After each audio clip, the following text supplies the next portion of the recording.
With the greatest name of Allah, who is Rahman and Rahim.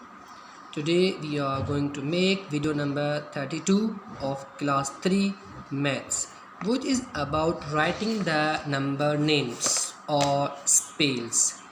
हमें numbers spells के form में यानी कि उनका हमें नेम लिखना है, जो कि है एक्सरसाइज 8 ऑन पेज नंबर 31। तो पहला नंबर लिखते हैं बेटा। ये इंटरनेशनल काउंटिंग है, ठीक है। तो पहले इसको हम काउंट करेंगे कि ये नंबर है कौन सा। तो ये वंस, टेंस, हंड्रेड्स, थाउजेंड्स, 10,000 और 100,000। तो ये हो जाएगा 672,072, क्योंकि 100 वाले बॉक्स में ज़ीरो है, जिसमें ज़ीरो होता है उसको नहीं लिखते हैं हम।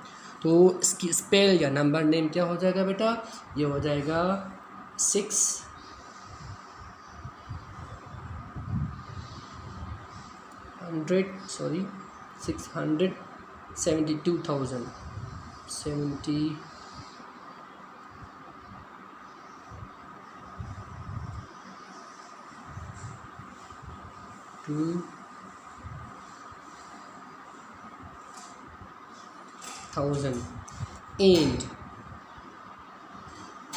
एंड फिर क्या है बेटा? 72। 100 नहीं है, कोई 100 नहीं है तो 72, यहाँ पर 72 लिख देंगे।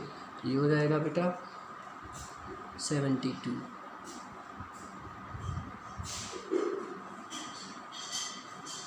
ठीक है बेटा। अगर आपको महसूस हो कि ये स्पेस कम है तो लाजमी नहीं कि आप इस बुक पे ही हल करें।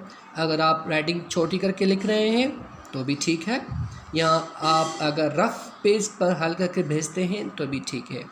तो हमें इन नंबर्स की नंबर नेम यानी कि इनकी स्पेल लिख के हमें आप व्हाट्सएप पे सेंड कर देंगे। Thank you very much.